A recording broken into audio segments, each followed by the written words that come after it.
Vamos direto aos fatos. Primeiro, depois de bilhões de anos de evolução, chegamos a um planeta, o único conhecido até o momento, que oferece condições de vida a milhares de espécies. Segundo, de todas essas espécies, só uma se dedica o tempo todo a destruir a única casa que possui. Isso mesmo, tenta pôr fogo na casa e ainda se considera a mais inteligente. Os avanços na biologia comportamental dos animais mostram incríveis semelhanças entre chimpanzés, bonobos e humanos. E revelam que não somos a única espécie capaz de amar, odiar, sentir medo e até mesmo culpa. Nos livros O Último Abraço da Matriarca e A Era da Empatia, o biólogo holandês radicado nos Estados Unidos, Frans de Waal, nos leva a uma incrível jornada pela riqueza emocional dos animais e mostra o quanto temos que aprender com eles. Descubra nesta edição do Matéria de Capa que está só começando. Fique com a gente.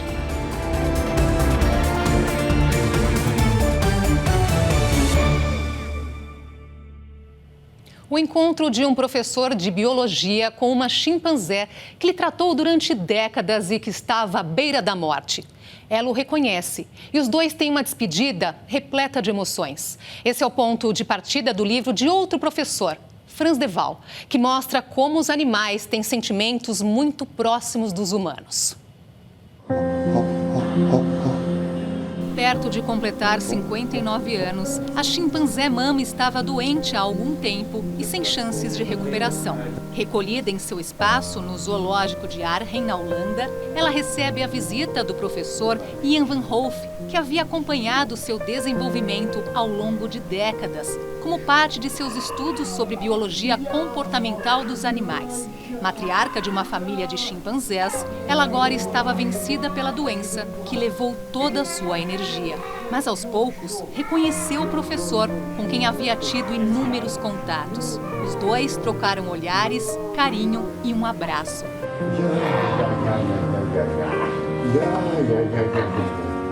Ela parecia saber que seu fim estava próximo e não escondia a emoção no encontro de despedida.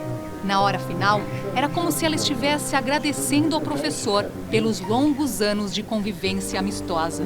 Foi um longo adeus.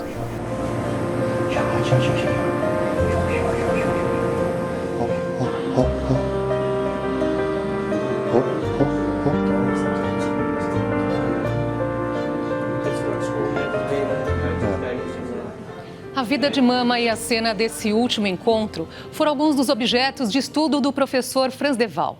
Em entrevista exclusiva ao Matéria de Capa, ele revela mais sobre o fascinante mundo das emoções do reino animal e o que podemos aprender com ele.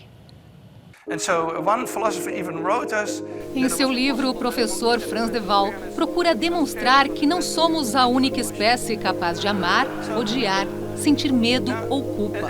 Professor no Departamento de Psicologia da Universidade de Emory, na Geórgia, Estados Unidos, e diretor do Centro de Pesquisa sobre Primatas em Atlanta, ele revela nessa entrevista detalhes do que conseguiu descobrir em suas pesquisas. They're very intelligent. Eles são muito inteligentes e nós, humanos, temos muito orgulho de nossa inteligência também. Mas quanto mais estudamos sobre os chimpanzés, mais identificamos semelhanças desse raciocínio. Por exemplo, os chimpanzés são capazes de pensar e se planejar para o futuro. Também conseguem lembrar de eventos específicos do passado. Eles experimentam alimentos, constroem ferramentas e se reconhecem no espelho. Então existem muitas evidências que comprovam o alto nível de inteligência destes animais e os distinguem dos demais. Nem todas as pessoas têm facilidade para se reconciliar após uma briga. Nisso, poderíamos aprender muito com os animais. Yeah, so chimpanzees, for example, after a fight, they may kiss and embrace each other. Depois de uma briga, eles se beijam e se abraçam. Nós, humanos, temos uma dinâmica diferente. Ao invés do contato físico, pedimos desculpas. Dizemos ou fazemos algo gentil como forma de reconciliação. É claro que se for uma briga entre familiares, por exemplo, também pode haver contato físico no pedido de desculpas. O que eu quero dizer é que, assim como os chimpanzés, beijar e abraçar também são comportamentos dos humanos. O professor explica que em seus livros não pretende dizer como organizar uma sociedade, porque trata de bonobos, chimpanzés e outros primatas. But what it does tell you is that human psychology. O que eu posso dizer é que a psicologia humana é muito antiga. Nós pensamos que podemos criar muitas coisas. E é claro que desenvolvemos a tecnologia, o celular, mas nosso comportamento e a psicologia humana são muito antigos. Então as mensagens dos meus livros são sobre essa ancestralidade. O que podemos observar nos primatas é que eles conseguem resolver conflitos, praticam a reconciliação, dividem alimentos uns com os outros. Eu acredito que são essas as coisas que podemos aprender com eles.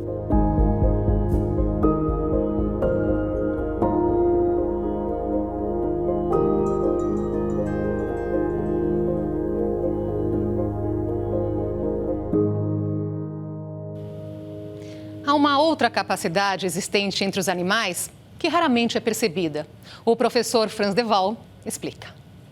Well, empathy is an old mammalian. Muitos mamíferos são empáticos. Seu cachorro sente empatia. Em alguns experimentos já feitos, foi pedido que adultos chorassem em suas casas e, ao presenciar a situação, tanto as crianças como os animais ofereceram consolo ao adulto. Essa é uma atitude de empatia que podemos observar em todos os mamíferos. Nós, humanos, temos uma enorme capacidade de exercer a empatia, mas às vezes nos esquecemos disso, especialmente com pessoas desconhecidas. Temos dificuldade de ser empáticos com elas. Na sequência, o professor de Waal comenta por que resolveu utilizar a cena do encontro de seu mestre, Jan van Hove, com Mama, como ponto de partida de seu livro O Último Abraço da Matriarca. In this scene, my professor, Jan van Hove, Nesta cena, meu professor, com 80 anos, abordou a chimpanzé Mama, que estava com 59 anos. Ela vivia numa área grande, mas dormia numa jaula. Ele entrou nessa jaula, o que não costumamos fazer, porque os macacos são muito mais fortes que nós. Mas ele fez isso, porque ela estava morrendo, e ela o cumprimentou com um abraço. Ele sabia que ela iria morrer, mas nós não sabemos se a Mama tinha consciência disso.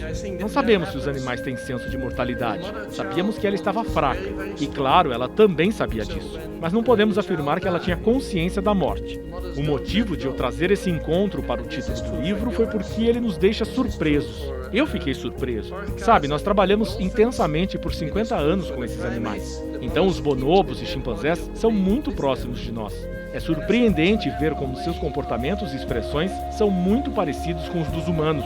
Por isso, eu quis resgatar esse momento do abraço para abordar questões como a similaridade das expressões faciais e das emoções entre nós e nossos parentes mais próximos.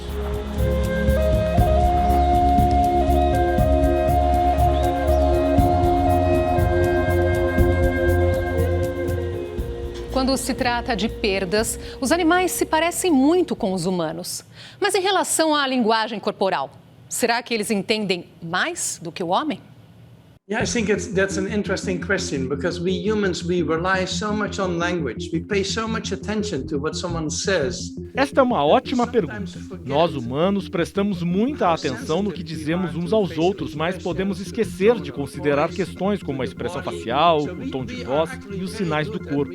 Nós temos a habilidade de ler os comportamentos, mas esquecemos de fazer isso. Por exemplo, quando eu assisto a um debate político na televisão, costumo desligar o som. Não tenho interesse em ouvir o que os políticos vão dizer. Eles vão mentir de qualquer forma. Prefiro prestar atenção aos sinais do corpo. Podem ser mais informativos do que o que estão falando. No momento da perda dos filhos, os animais revelam um sentimento tão intenso que parecem humanos. And so when the child dies, quando os filhotes morrem, as mães não os abandonam. Isso acontece com os humanos, com as orcas e golfinhos, com os primatas. As mães carregam seus bebês, mesmo sabendo que eles estão mortos. Acredito que faça parte do processo de dizer adeus. Como humanos, imaginamos que a mãe apenas abandone o bebê quando ele morre, mas muitas delas têm a tendência de trazê-los para perto, certamente como forma de manter essas memórias vivas. Nunca é apenas uma separação. Quando perdemos uma pessoa, não nos separamos completamente dela.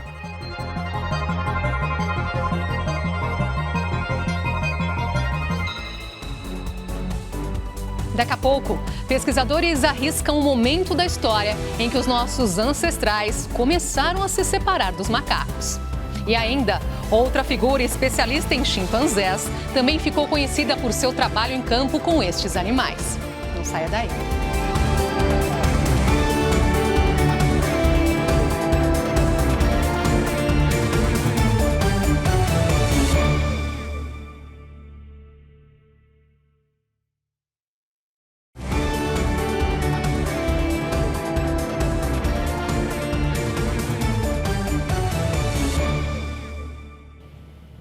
Em palestra ao TED, o professor Franz de Waal mostra outras semelhanças entre os primatas e os humanos.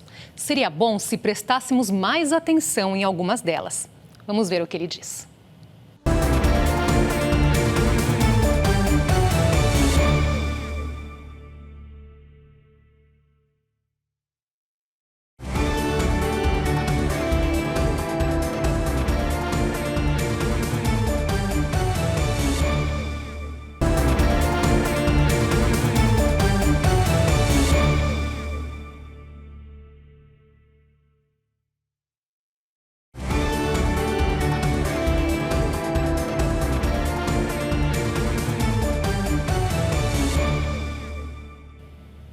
À medida em que novas descobertas são feitas no campo da antropologia, os cientistas estão cada vez mais convencidos de que os ancestrais que deram origem ao homem atual não saíram de apenas uma região da África. Durante muito tempo, prevaleceu a ideia de que a região leste da África era o berço único do Homo sapiens, o ancestral que teria dado origem ao homem atual. Há cerca de 300 mil anos, hominídeos que passaram por uma série de mudanças genéticas abriram caminho para a evolução que resultou no que somos hoje. Esta é a ideia ainda mais aceita entre os cientistas. Mas eles divergem em relação aos locais onde teriam ocorrido as transformações. Em primeiro lugar, dizem os pesquisadores, é preciso lembrar que a interação entre os diversos grupos de ancestrais se deu ao longo de centenas de milhares ou milhões de anos. E isso dificilmente se daria numa única região. Até porque, em meio às florestas africanas, rios e montanhas separavam grupos distintos que, mais tarde, viriam a se juntar novamente por conta da busca de alimentos e outros fatores, até climáticos. A doutora Eleanor Cherry, arqueóloga da Universidade de Oxford, inclui-se entre aqueles que alertam para o risco de se ater a ideias muito simplistas. Para ela, não se pode descartar que nossos primeiros ancestrais podem ter vindo de pontos tão distantes que vão do sul ao norte da África, passando, é claro, pela região leste, sempre apontada como berço da humanidade.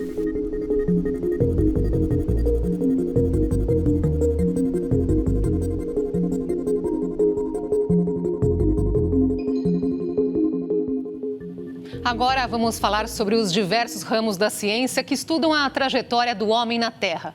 São disciplinas muito próximas, mas cada uma com suas características bem definidas.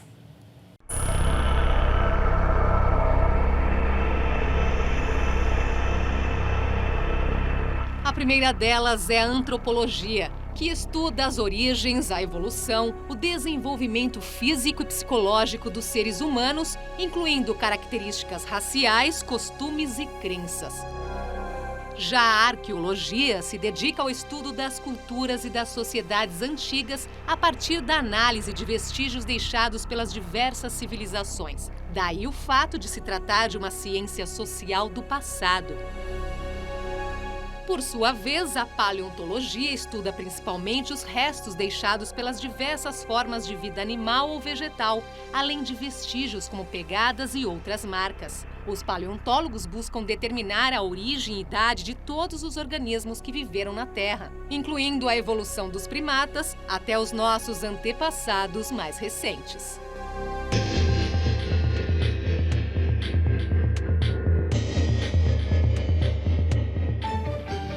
Cães domésticos nascem com uma capacidade genética para entender e socializar com humanos, que já se manifesta nos primeiros meses de vida. Embora eles possam aprender rapidamente alguns comportamentos, o fato é que 40% da habilidade de lidar com as pessoas se deve à carga genética. E isso está relacionado com a evolução dos lobos para os cães. Pesquisadores da Universidade do Arizona acompanharam o desenvolvimento de 375 cães das raças Labrador e Golden Retriever de até 2 meses. A pesquisa teve que ser feita enquanto eles eram bem novos, porque ainda não haviam interagido muito com os humanos. O estudo mostrou que todos entendiam, por exemplo, para onde deviam olhar atendendo a um comando ou ficavam com os olhos fixos nas pessoas, esperando uma nova ordem. Com o tempo e o aprendizado, eles acabam se tornando companheiros que chegam a compreender até os momentos de alegria e tristeza dos donos. Esta edição do Matéria de Capa fica por aqui. E nós voltamos na próxima semana. Boa noite para você e até lá.